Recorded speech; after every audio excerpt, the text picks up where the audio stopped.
बहुत समय पहले की बात है। एक छोटा सा गांव था जहां एक विधवा स्त्री रहती थी। उसका नाम था गौरी। गौरी अत्यंत निर्धन थी। उनका ना कोई सहारा था, ना कोई संतान। दूसरों के घरों में काम करके किसी तरह अपना गुजारा करती। उनके पास पहनने को दो कपड़े थे, जो एक पहनती, एक धोकर सुखा देती। एक दिन गांव में एक साधु आया।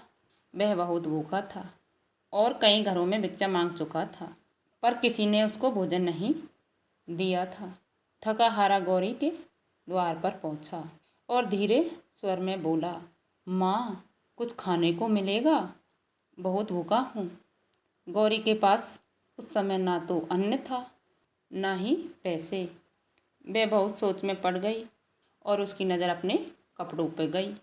उसने बिना एक पल सोचे अपने शरीर पर ओढ़े आखिरी वस्त्र को उतार दिया और उसे पास के बाजार में बेच आई।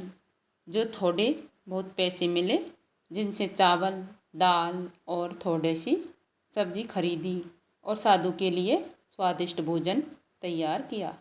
साधु ने भोजन किया और फिर गौरी से मुस्कुराते हुए कहा, माँ, तुम अपने शरीर का आखिरी वस्त्र बेचकर मेरी सेवा की है। यह त्याग दुर्लभ है। मैं कोई साधारण साधु नहीं हूँ, मैं भगवान का दूत हूँ। माँ, क्या चाहती हो?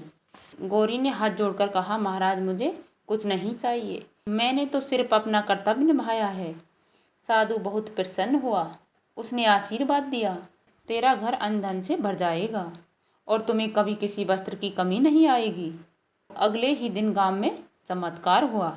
गौरी की टूटी फूटी झोपड़ी की जगह एक सुंदर घर खड़ा हो गया। अनाज के बर्तन भर गए और नए कपड़ों के संदूक भर गए।